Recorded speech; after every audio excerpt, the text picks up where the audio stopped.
Hey y'all, I'm Lindsey, I'm an alcoholic, still. It's good to see y'all again. And I'm like real grateful for Sunday, because last night was a little spooky for me. I was like, y'all, I've never done this. I'm just out here winging it, but like, it's here my story, I do that. I'm a little bit, much more comfortable in the sense that I just feel like I don't need to do much to do this. Last night I was like, I gotta think, and like, this could be tough. So I'm grateful to be here, and just like, Alex thanked a lot of people. I also want to thank a lot of people. Thank you. So, thank you. That's like a lot.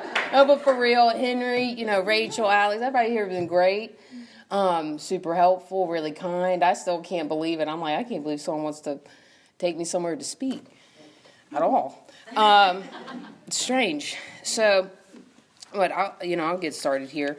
And honestly, that was the best experience I've ever had taking a picture in my life. Typically someone's like, I'm going to get a picture. I'm like, oh, damn, you got to do all this. This was just, I didn't even have to smile. I didn't have to, it's the most authentic picture I've ever taken. I was just fine. So, if you want to take any more of those, I'm ready. You don't have to tell me. You can just take them. So, I'm excited. So every time, it was, I share this before, about every single time before I speak. It just helps me kind of get present, other than prayer. It's like, I had around, 6-ish, 7 years sober or whatever, and this really old guy, he's great, took me through the steps, and because I was like, suffering immensely, and he shared something that just, at that time, I had it's like 6-7 years, and I really, I thought I knew a lot. I really did. I was like, man, I know a lot about the big book. I know a lot about recovery. I know a lot. And I didn't know I knew that, though. I didn't know I really, you know what I mean? It's not like I was like, I think I know a lot. It's just unconsciously thought I knew a lot. And so he was taking me through, and he said, if you ever share your story, it says it. There's a few different places in the book where it tells you how to, kind of carry a message.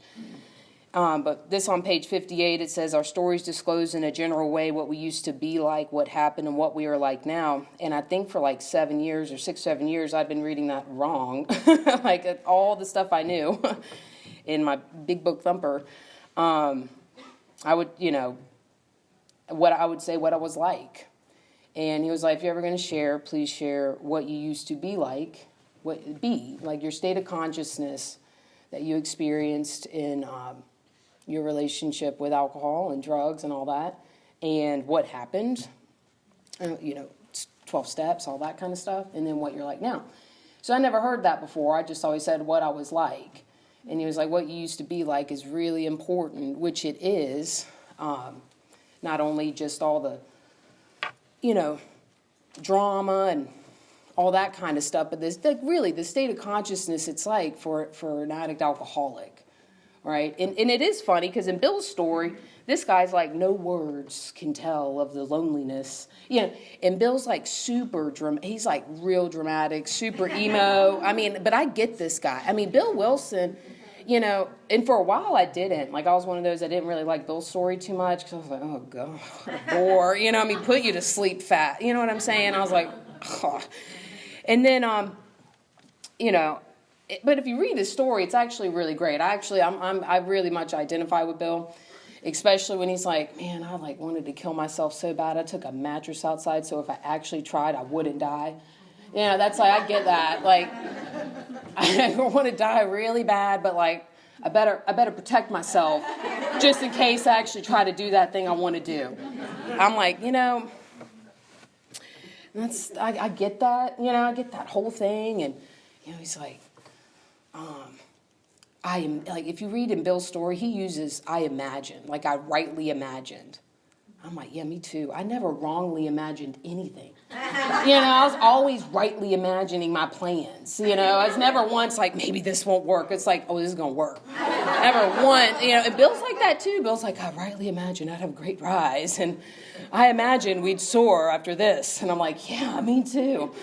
So, so hopefully even when Bill's sharing like the loneliness and despair, I found that bit, all that, like no words. Because the state of consciousness for me, as an alcoholic, and that really is, no words really can tell that either. And that's what's so powerful about sitting down with each other. Even after all the whole weekend listening to y'all, I'm like, yeah, no words can tell that. Thank you for putting language on that because I didn't have it. And but if if you got what I got, we just know.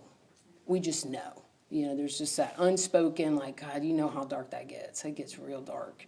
So hopefully I'll be able to share a little bit about that. And so I'm originally from Greensboro, North Carolina. So I'm from North Carolina, which is not like a tiny town. It's not like a big town. It's like a regular size, I guess. And y'all, I'm not going to get into a lot of that old stuff, but let's just say, my folks are great. I got a sister that's like a year older than me, and she's like perfect. And she's really great. And I'm also, I'm a gay freaking chick from the South, which is awful. So this is like not a good situation. It's like a really bad situation. And alcoholism runs in my family. Got that all checked. We got all that done. And so I'm going to get right to it. Started drinking young. Shocker. You're in middle school, do whatever. It don't really matter. And, so this, the first time I drank, I didn't have one of those like white light kind of things. Second time I sure did though. And it's funny because like I know a lot of my friends, a lot of people, they didn't have that experience. Not everyone does. I did. Like I did have that. I am one of those. Like my sister remembers really important things like she got married and had a baby and like all that. I do not like big things like that one. That didn't happen to me. But but I do. It's so weird. Like that should be an important event. Like I remember who I was with, what I was doing, where I was at. Like I remember details about the first time that I experienced freedom from self. And that's what it was. Yeah. I didn't know what it was. All right, but I remember it. I remember being in that Volkswagen Rabbit. Yeah, or it's a Rabbit or a Jet. I don't really know. It was a convertible. And I remember the whole night. I remember that. Had all the same stuff that anybody else would have, and I had that whole experience where it was like, just right. Like, I did arrive. And that's what's weird, too. It's like, arrived. Like, where was I before? Yeah, you know what I'm saying? Like, it's really strange. But, kind of what we shared all this weekend in the doctor's opinion when it's talking about, like, restless cerebral discontent, all that kind of stuff, and the alcoholic life being the only one I've ever known, because it is. Like, I didn't know. It's not like I was like, man, I was like really connected to life and like really do, all this stuff. And then I found alcohol. I was like, I only knew what I knew. That's all I knew, which was being separate from you. And I remember when I was new in the rooms, people would talk about that. They would talk about feeling different and not, all that kind of stuff. In a room of people, I was like, me too. Holy crap. Like people were saying things I hadn't really heard that much. So I remember that. And let's just say everything about me still today with like being sober for a while, I still attract, like even yesterday in the dang elevator, this guy, so Jamie and I are walking yesterday, we're walking, just taking a walk, and there's this couple doing wedding photos. So the guys, they're kissing and doing wedding photos, we're like, that's cute.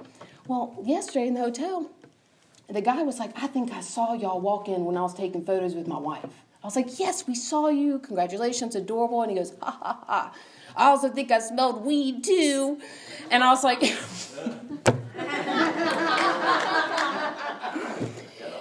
you know what I'm saying? Like, just my whole look, some of my energy is like, I get fucked up. Like, I want to, you know what I mean? Like, my whole life, people are like, I know you. I'm like, yeah, I know.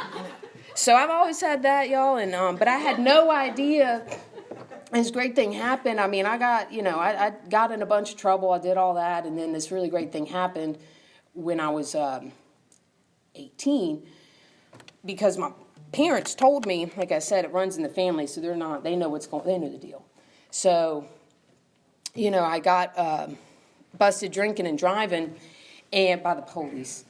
And been busted before, not by the police, but by the police. And they were like, look, we ain't doing this with you. Like, my folks just have more of a natural no.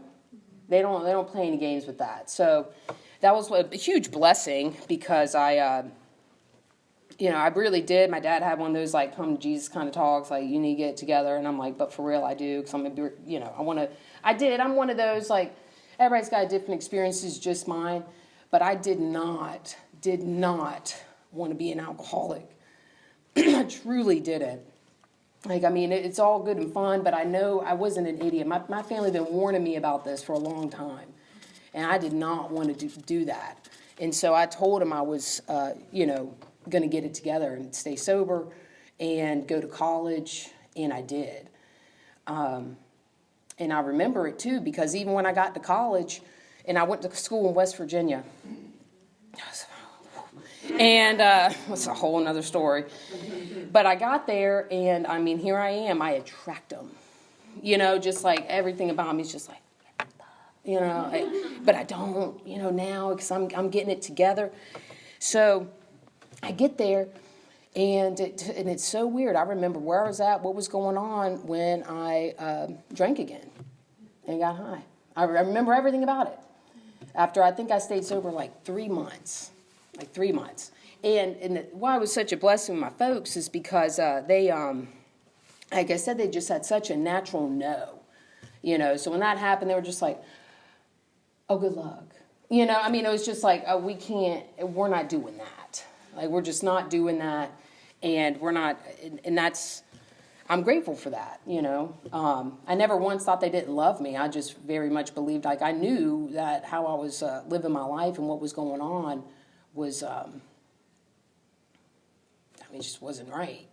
It just wasn't right. And I knew it wasn't me. And I think that's a fascinating thing about alcoholism is because a lot of the things that I did, and I talk about this a lot, I ended up doing a lot of things that aren't me, doing things I don't want to do, doing things, you know what I'm saying? Which is strange, which is a big bummer. So I kept drinking, and I had no idea what I was up against, right?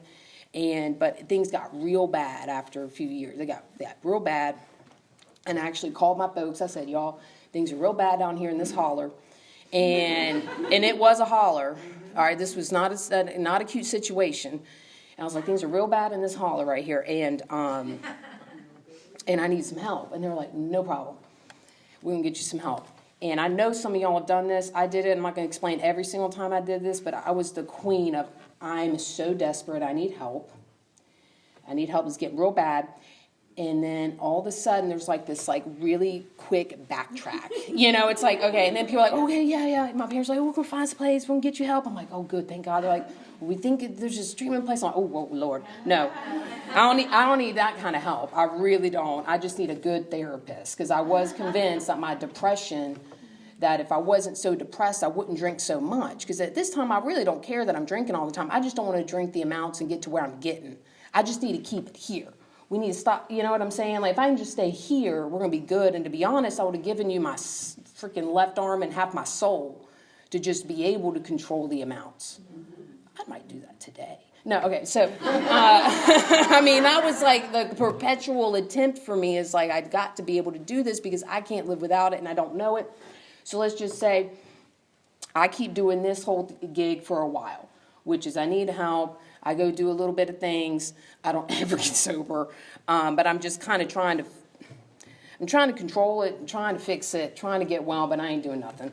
And some of, I didn't realize, and this is another thing, so I asked them for help again. So for me to ask my folks for help was a big deal. Like, this wasn't, just like, oh, I need a place to stay. It's like, no, I really, they kind of scared me. Okay, my parents kind of scared me. So it's not, this isn't like, oh, well, we'll keep you safe. It's like, you better keep your shit together. You move back in, you're paying rent. So, this wasn't like a free ride here. So, for me to do that was a big deal. So I do it again. I'm trying to get sober again. And this time I had no idea. And this is alcoholism, which is what would happen is I enrolled in school for the third time. So this is school number 3, state number 2. Don't worry, there's more. But I'm not getting all those. But that's where I'm at. And I really meant it, y'all. Like, I really meant it, trying to get it together again. I was trying to, kind of get together.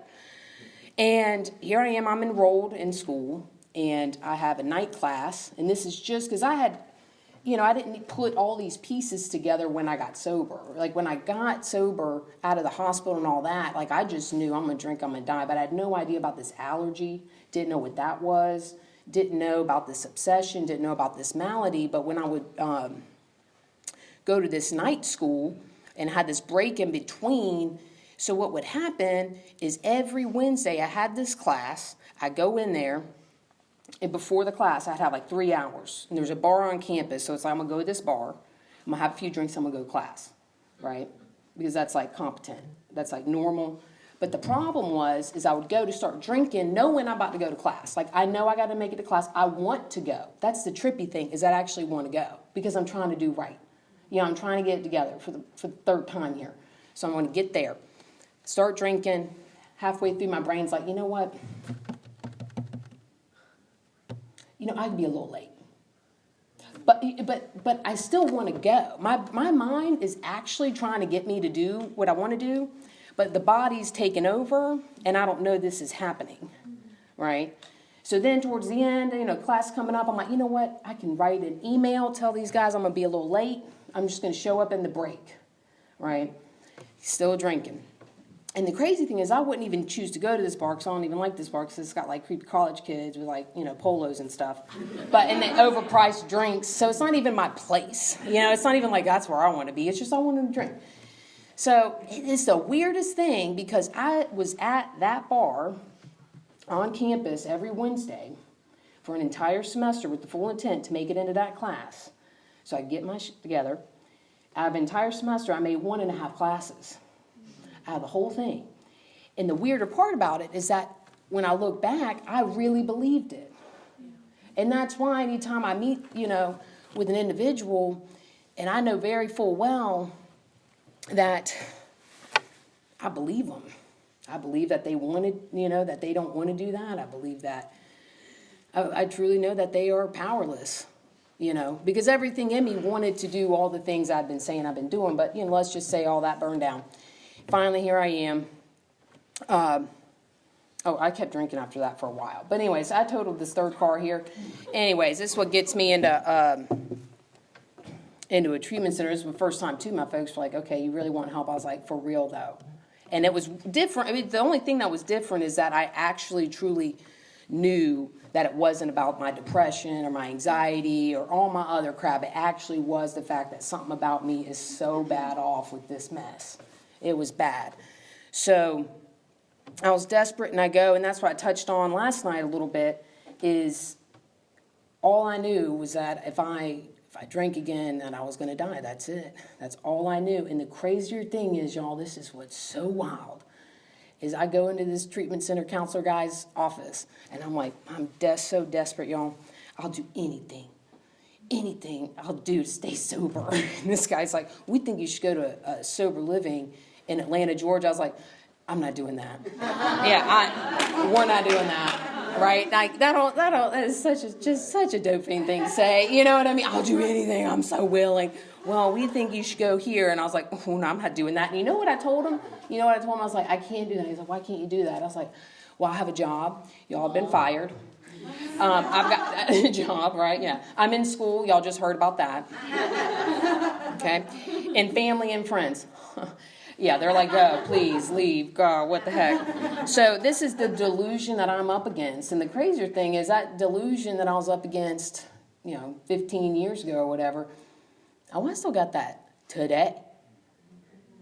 If I'm not in fit spiritual condition, that's the crazier thing, right? So I think it's so wild when some newcomers like, I like tell them to do something. They're like, oh, no, I gotta see my babies. I'm like, I know you think you do. I know you think you do. I know that that's really what feels very real, But is it possible that maybe, just maybe, that you're up against something that is just going to blow you to smithereens, So here I am. This counselor guy gets me going. Here I am, and now I get to go to this treatment center thing, and y'all, no one knew what was going inside of me that whole time, because I really wanted to be there with everything in me. I was really desperate. I truly was. And also everyone in there, I couldn't tell them what I really thought. I mean, how are you going to be in rehab and say I want to drink or get high? I just felt like that was taboo or something. They'd kick me out. They'd just kick me out. If I was I kind of hate it here, they'd be like, well, then leave, And it was tough, man, because I'm sitting there, all these people are being really nice and loving. They're like, well, you're just great. And I'm like, yeah, and I want to die. And then but they also drove me crazy. Everyone was like, we're so glad you're here. And I'm like, yeah, I don't want to be here. But I do. So it's this duality that I don't have any way of reconciling. I have no idea how to participate. I have no idea how to be. I don't know how to do any of this stuff. And it's tough because I really was so grateful to be there. And these people, I really was thankful for them. And they also drove me up a wall because I'm restless, irritable, discontented. I'm bored, irritable. What isn't irritating? All right, and discontent. And I'm not content with nothing, right? So I had no idea I'm up against this. I don't know how to be honest. I don't know how to be truthful. But someone did sit me down and they told me the truth about what I had. So they said, like I shared last night, because I was super confused about why someone like me could never stay sober. Because I just really did. I always equated it to not wanting it bad enough or not caring enough or not having my priorities in order. I had no idea that stuff just doesn't mean nothing to someone that has what I have. It just doesn't. And that's probably one of the most confusing things about alcoholism and drug addiction. But he told me the truth, that he promised me I would drink again if I didn't establish a relationship with a power greater than myself. And someone like me, who has been adamantly anti-God my whole life. Remember, gay, South, not good. You are exiled immediately upon breath. It's not good. So, but I didn't care, y'all. I was in a position where I didn't care how lame it was. I didn't care how dorky it was. It was one of the first experiences of my life where I just really shockingly desired to live while wanting to die. And so I couldn't tell anybody about all that suffering I was going through because I had no idea what alcoholism was still. I didn't really understand what it was until I had time sober. All I knew is I was going to do everything that these people told me to do. And I went through the book, and it blew my mind. It actually blew my mind. I was one of those that read it and was like, I didn't even know they wrote a book about me. No one even told me. And I know there's a lot of people that have that experience. How crazy is that? And so... And the reason I never told anybody about, I told y'all about the unmanageability and the untreated alcoholism that I suffered through was because I didn't know that's what it was. I just thought I was different. Because no one was talking about it. I didn't hear anybody in the rooms at that time say when I stop drinking, I get worse. It's just if you stop drinking and you just keep doing what you're doing, you're going to get better. And so I didn't want y'all to disapprove of me. I didn't want you to think I wasn't trying. I didn't want you to think I didn't care. I wanted you to like me. But I was also in a lot of pain. So I'd show up and be like, I'm doing really good. And I didn't feel really good, but my feet were doing what I was supposed to be doing. That's the thing. So I did, went through the steps, and around, it was around, 3 years sober, something like that. So the guy that took me through the book the first time, you can't have girl guy sponsors. That's you're getting kicked out of AA or something. With whoever patrols this place, we're gonna get in trouble. Whatever. There's a lot of things that I found out the longer I've stayed sober. I'm like, where did I get that from? No one even told me that. Shockingly made more stuff up. So, anyways, I got this other sponsor, and she was great, and she scared the living hell out of me. But she did, dude. She was crazy. But I mean, talk about big book. I knew that. I've always been taught from the very beginning from Carl that it's in the book. You do the steps. You do what's in the book. But even then, y'all, I got, sober in 2007. And so it's like about 3 years sober. Carl's over here talking, and he's saying stuff I had never heard before. You know what he was talking about? Doing a 10-step. Whoa. That was crazy. I just thought that was something we talked about in meetings. I didn't know you actually did one. There was instructions. I was like, no, I remember talking to him and he was saying things. I was like, where you get that from? He was like, the big book. I was like, bitch, shut up. No, you didn't. No, you didn't. That's not in there. Yeah, it is. And he was talking about the 11 step. I was like, whoa. I was like, I got to do that. Because there again, still hadn't been able to communicate what was going on within me. I had no language to be able to share with you how scared I was. In fact, I was going through these things where I would wake up in the morning, go to work all day, come home, take a nap, get up, go to a meeting. Hey, Barbara, how you doing? It's good to see you, Larry. Da, da, da, da, da. And I'd go home and be like, and I had no idea what that was. I had no idea how to say that because I felt like if I said that to y'all, you were going to be like, oh, okay, weirdo, not loving God. I just didn't want to be weird or I had no idea that, it was Carl that told me too. This one again, he said, we do not tire so easily if we're not burning up energy foolishly as he did when we were trying to arrange life to suit ourselves. So I had no idea that this kind of really robotic, just kind of I'm doing it, but I'm kind of out here, not really enthusiastic, not really connected, but I'm doing it, and I'm doing what I'm supposed to be doing. That possibly there's something that's taking a snooze inside my spirit. Maybe it's just taking a little snooze or something, and I had no idea that I was doing that. And so around that time too, we got together, and this is what's really cool about DAA, because at the time. Sponsoring some heroin addicts and all this other kind of stuff. And a group of us in Atlanta, we really believe in identification and being honest. Because that's the thing. If you can't be honest, it ain't going to work. And there's nothing more, I'm sorry, but there's nothing more awkward than hearing a powerful speaker like Jamie come up here and talk about powdered alcohol. It's just so weird, you know what I mean? So I got together and we, decided to, we formed a CA group. And, CA, that way addicts and alcoholics could share truthfully their experience without singleness of purpose. And so it could come out of the big book and we could all identify and connect on what's really true for us and what's really real for us. And so that was a huge thing. We did that, about 11 years ago.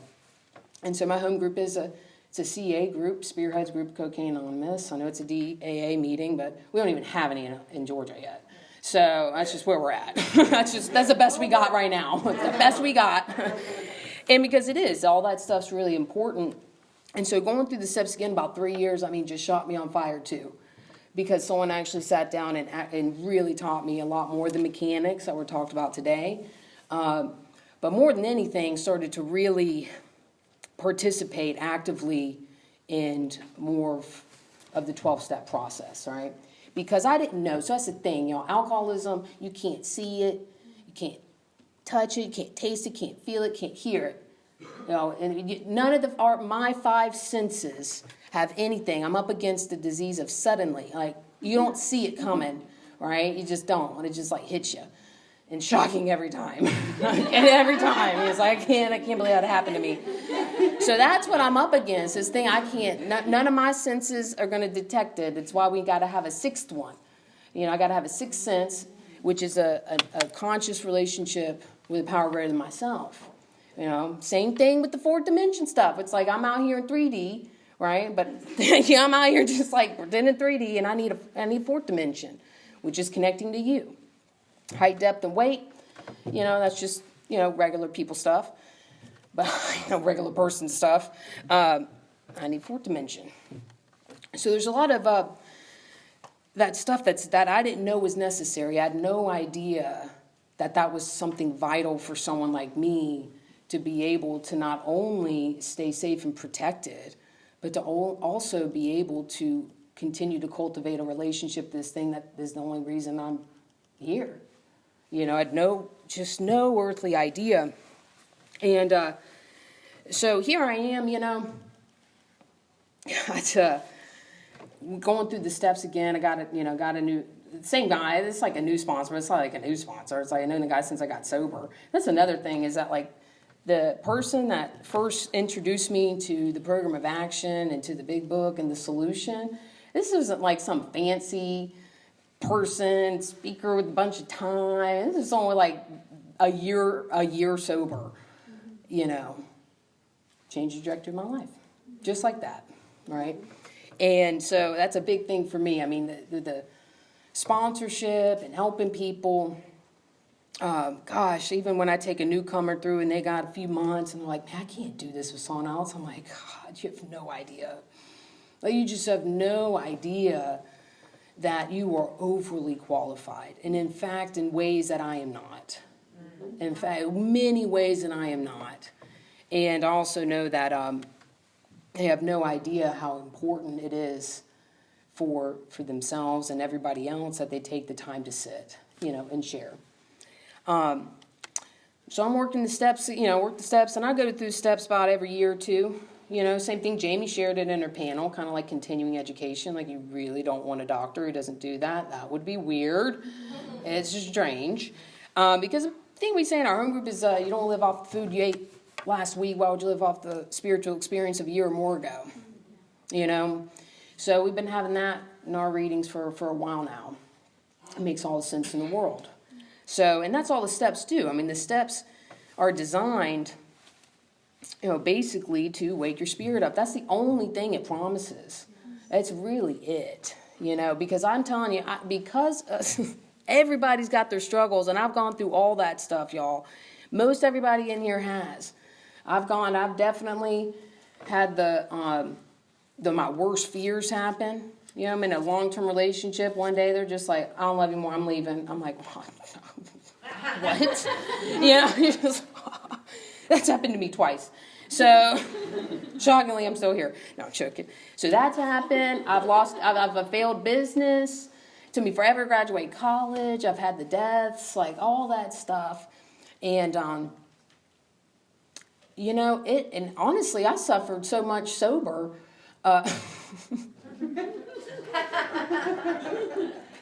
That's why I'm like, y'all, just hang with it.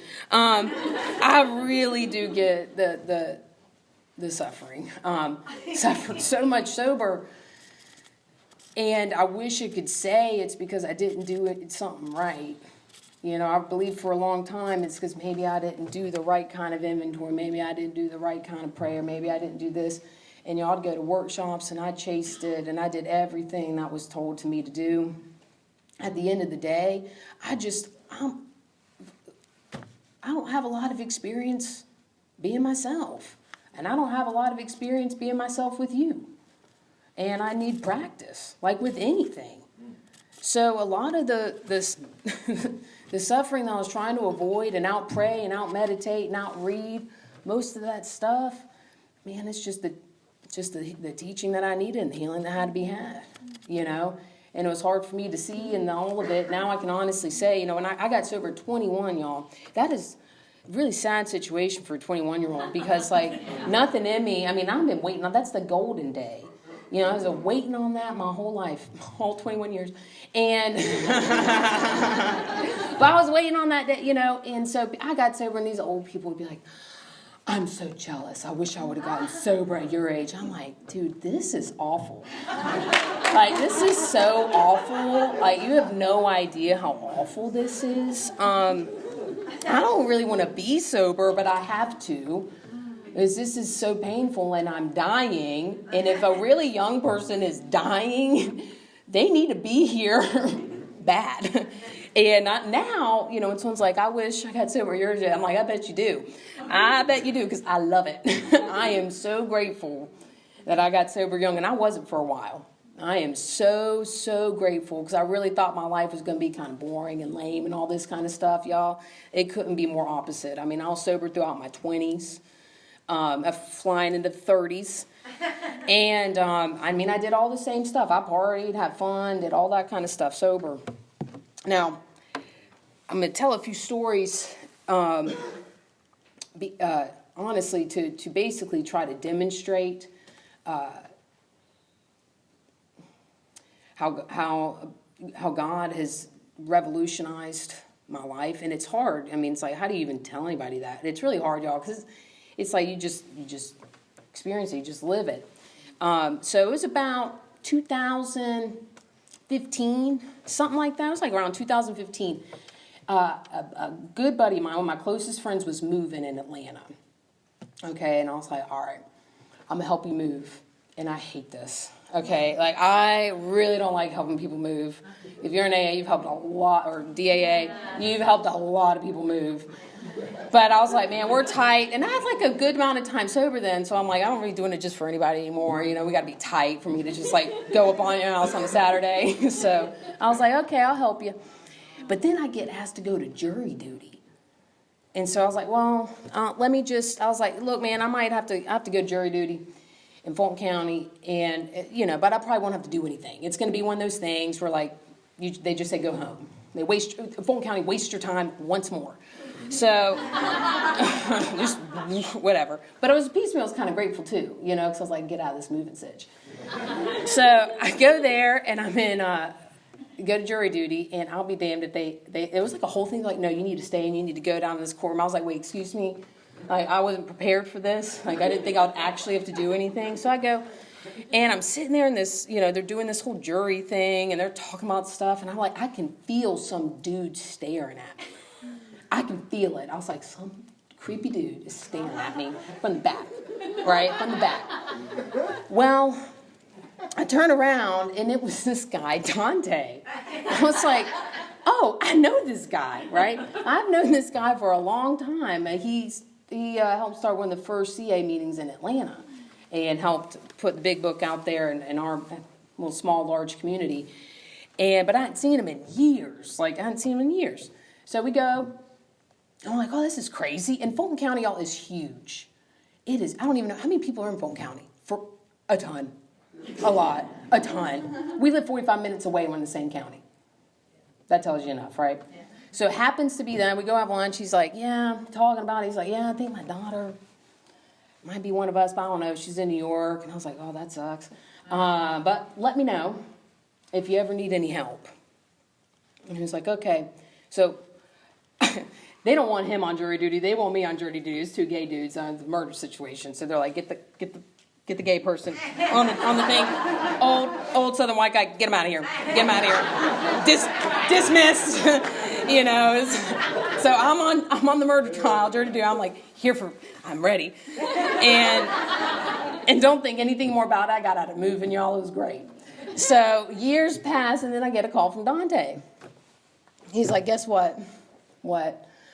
My daughter needs help. I was like, I'm here. I'm ready.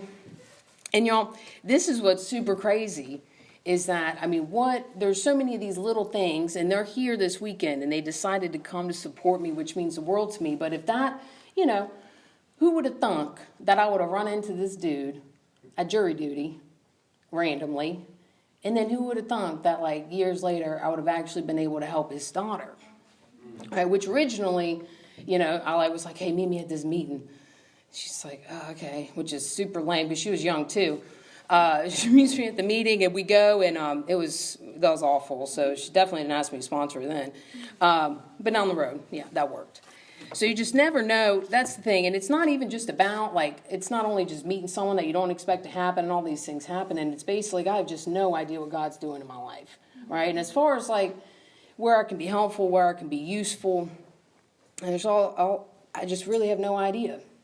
And this is really weird, too. Just last week, y'all, I had made all these crazy amends, right? You got to do all the amends. It's just like, oh, bummer. You know, I got to do all of them. Well, there's one amends. There's a financial amends that I haven't been able to make because I can't find this guy. It's been 15 years. Actually, longer than that because that happened before I got sober. But I've had a card. I got him on a no card, right? And I've been staring at this no card every 3 years. I look at it and I'm like, you know, that might never happen.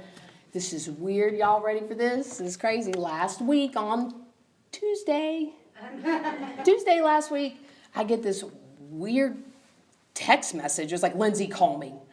I was like, I don't even know this person. It's a West Virginia phone number. I was like, I don't know this person. I don't know if I want to call them. Kind of gives me the creeps. But I'm also really intrigued. I was like, Jamie, should I call this person? She was like, yeah. And I was like, yeah, I kind of want to. Yeah, I kind of want to. I called, and they were like, Lindsey, this is, I can't remember the name, like Mandy. Vicky, yeah. Lindsey, it's Vicky. I was like, hey, Vicky. She's like, did you know? And starts talking about Pizza Hut. What the hell? I was like, this is some newcomer talking to the wrong Lindsey, you know? Woo. Now, well, I was like, trying not to, I'm like, Vicky, what do you need? This is Lindsey, and I, you know, doing all this. We go back and forth. She's like, do you know my brother, Lee, you know? I was like, yes. I was like, are you with this guy I owe money to? The guy I owe money to. So what happened was somehow she got her brother's old phone. This is something else. It's a whole long story why this hasn't been able to work out, right? Let's just say I can't find this dude ever. But somehow she gets his old phone, has my number in it, calls me by accident looking for someone else. And I said, give me Lee's number right now. I take down his number. I call him up. I said, Lee, let me get your address right now. As I've been, long story, but anyways, I was able to talk to him, get his address, got the check cut. That thing is in the mail. It's probably at his house right now. And we done situated that financial amends just last week. So I actually got them all done. Yeah, got them all done, which is super tight. And, yeah, well, financial. I mean, there's always ones that I'm just never going to, God's going to have to show me just like this one. You know, I always tell everyone, hey, you don't know what's going to happen, but I put it down.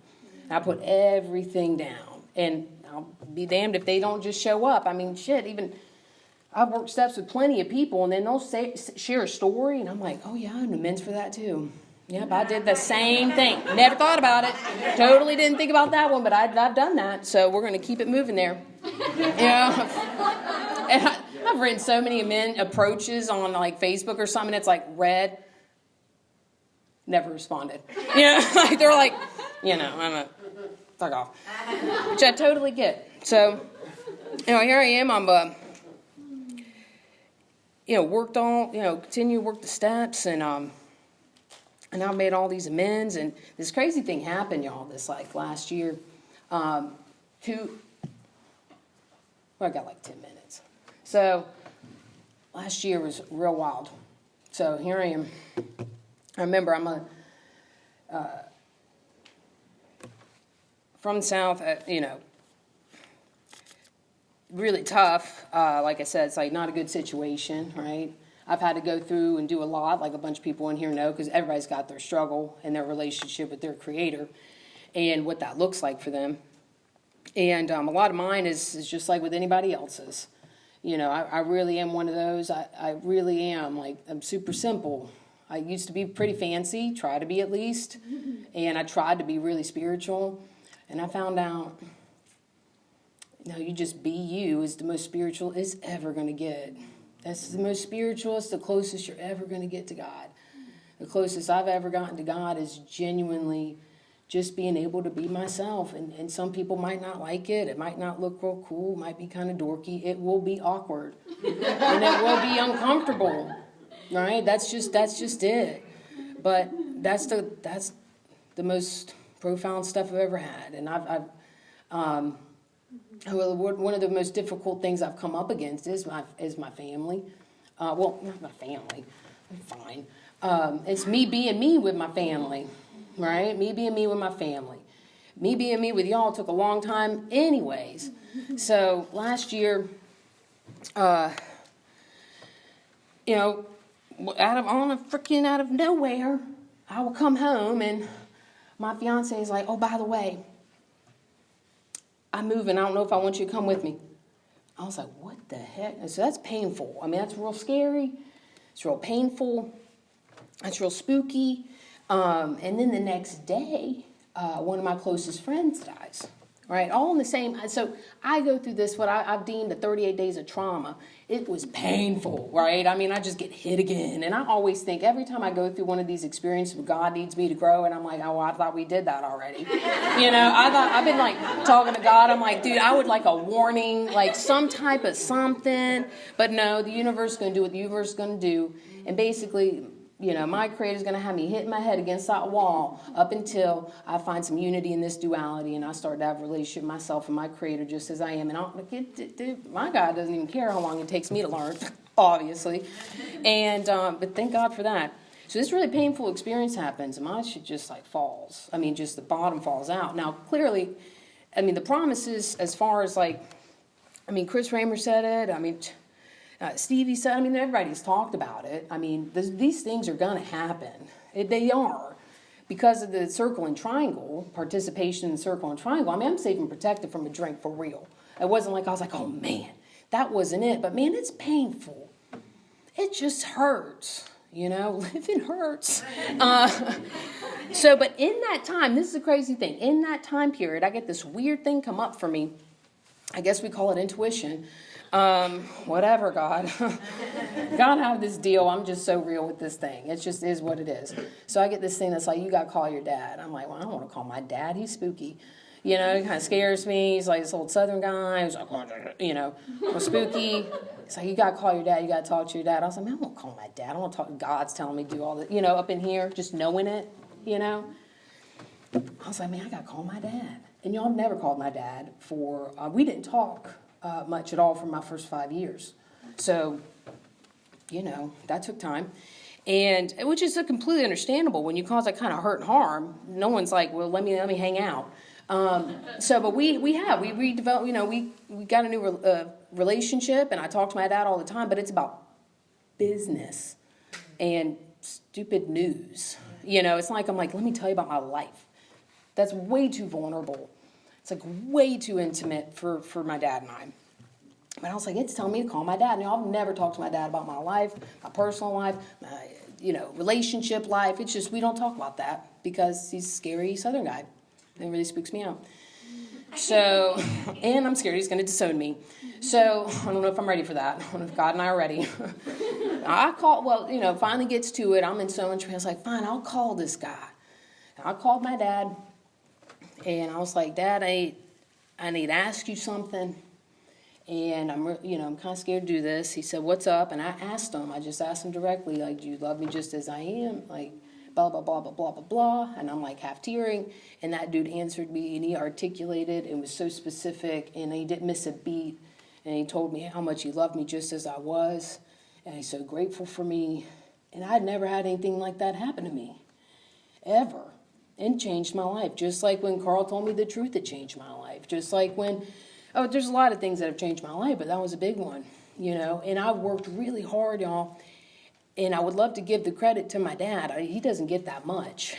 He's a great guy, and I'm grateful he said that. But at the end of the day, if it was not for my relationship with God, without putting me in a position to be able to ask hard questions, to put me in a position to be able to be myself. And being myself, for me, is one of the hardest things I've ever had to do. It's still the hardest thing I'll ever have to do. You know how scary it is? Right? And when he told me that, it did. It changed the trajectory of my life. And if anything, I also wouldn't have had that kind of the vital sixth sense, and I do believe it is vital. And I do believe that if I'm not paying attention, I'm not listening, I won't hear it, and I can't be here. If I can't be here, y'all know where I'm at, And, since that's what's so crazy is this man just said all this really nice stuff, and then we never talked about it again. You know what I mean? It's like, he's like, okay, it's like the one and only shot you got, kid. Get out of here. Yeah, he did call me the next day and was like, hey, Liz. I was like, yeah. Hey, Dad. He was like, when we talked yesterday. I was like, yeah, I remember. Changed my life. I only found out 36, but only found out 35 years later my dad loves me. Shocker. And he was like, well, I thought about that. I'm real sorry you had to go that long without knowing that. And that's, how crazy is that? I went 35 years believing a lie. Right? An alcoholic and an addict will go a very long time believing a lie. That's what we're up against. Changed the relationship with my sister, I believe, for a very long time. I made amends to her when I had 5 years sober. Were these amends? I already made amends for the trash, right? These amends 5 years sober before I'm so sorry for not allowing you in my life. Because I believed a lie that you didn't love me. She never didn't love me. I didn't love me. I had a story that, in this thing, my brain, I found out in some inventory. That was lovely. And she cried and said, all I've ever wanted was to be close to you. That's it. And so, when Mikey shared yesterday, it's time to tell the truth. Most of my recovery has been really much framed around that. Is that it's, for me, it's if I cannot be truthful, I'm going to die. If I can't be truthful with myself, if I can't be truthful with you, then I can't be truthful with my Creator. And if I can't do that, man, I don't have a shot. Alcoholism just lives in so much. It lives in the dark. It lives in isolation. It lives in separation. That's where it lives. And the only thing that combats that is truthfulness, because I have made major mistakes in sobriety. I don't even know if they're mistakes. I mean, I don't know. But anyways, I haven't done everything right, per se. I don't really know if I buy that either, honestly. One thing I have always done is, that's the thing, I'm going to say this. In the 11th step where it says, sought through prayer, meditation, to improve our conscious contact with God as we understood Him, praying only for knowledge of His will for us and the power to carry that out. Everybody here knows, I don't know about everybody, but I bet most, we know. You already know what's right. You knew that at like 5. I knew that at 5. I knew to be decent. I knew not to be a jerk. I knew not to steal. I knew not to lie. I knew that. But I don't have the power to carry that out. I don't. I desperately need a power to carry that out. So when I'm telling a newcomer, do the next right thing, they can't. They literally can't. They can't do it. They're just like, yeah, bye. And so this is where that kind of stuff, listening to that and continuing to say those real tough things, if I can't do that, I'm toast. And it really is. It's about being able, for me, it's always time to tell the truth. And I know what it is. I know when I'm on my bullshit. And y'all know too. You know. And I know you know. Because you'll be driving home. You're like, oh, why do I feel weird? And you try to tell yourself why you don't feel weird. Why it was okay. Why that maybe wasn't flirting. Or maybe, you know. But am I in a position and do I have a relationship with people and a power greater than myself that allows me to carry that out? It's the deal. I mean, that's the deal. And then what it all to say is my spirit wakes up. And what that looks like is a continually growing experience of you and me and God. And I am one of those that, if I can't be right with, if you want to look at how your deal with God's going, look at your relationships, look at the people in your life, look how that's going for you. If it's going pretty good, you're probably pretty good. If it's not, you're probably full of shit. Let's tell you. I really don't. I don't know what to tell you. But the whole thing for me, once that spirit woke up, I cannot not have not been able to not help people. I don't know. I tell people, it's one thing I don't understand. People are like, oh, I don't really have time. I'm like, I don't know. It's just like someone's life, their whole life. I'm still today just as completely connected to the simple facts. It's not even like this prayer. It's like the facts of the results that the amount of people, dude, when someone comes to you and they're like, man, I'm hurting, I'm new or whatever. It's like, dude, their life could change. Their whole entire life and the ripple effects and the harms that was caused by drinking and drugging and all that, the same kind of repairs and that ripple going the other way is going to be so much more healing. Right? And so that's what just blows my mind, the amount of, when I meet someone and I'm like, dude, your whole life could change and you have no idea. And I had no idea. So every time I do get to help someone newcomer, and I help a lot of people with time. A lot of people with time, they'll come to me and they got like, I don't know how many years. And I'm like, I'm dying. I'm like, sure you are. Because, if no one's ever showed you how to go through it, how the hell do you know? I didn't know how to do a 10-step for like 3 years, So that's about it. So I really, I got a home group. I go to my home group, and then I take meetings, sober living, treatment center. It's always fun. But more than anything, what really is my whole thing is honestly sponsorship. This sponsorship. I mean, that's my gig. It kind of always has been. That's what I've done most consistently than anything else. I have fallen on meditation. I've fallen on prayer. I've fallen on all the fancy spiritual stuff. I've done, whatever. But one thing I've never not done is sponsor someone. I've always sponsored because I don't know if there's any other way. It doesn't get any deeper or like more profound than witnessing God. And I can't see it in myself most of the time, but I can always see it in you, and sometimes that's the only way I can experience it for me. So I'll close out with this. I was actually going to read something else, but I think I'm going to read this. Okay. No, I'm going to read this. Well, it's because, I don't know. To be honest, I meant to read this last night, but I totally forgot. I was like blacked out. So, but it's actually kind of like when I was thinking about something to kind of get the deal of the weekend, and how much emphasis there's been on not only the powerlessness of alcoholism and drug addiction, but also the power that is had after going through the 12 steps and have a spiritual awakening and continuing to share that.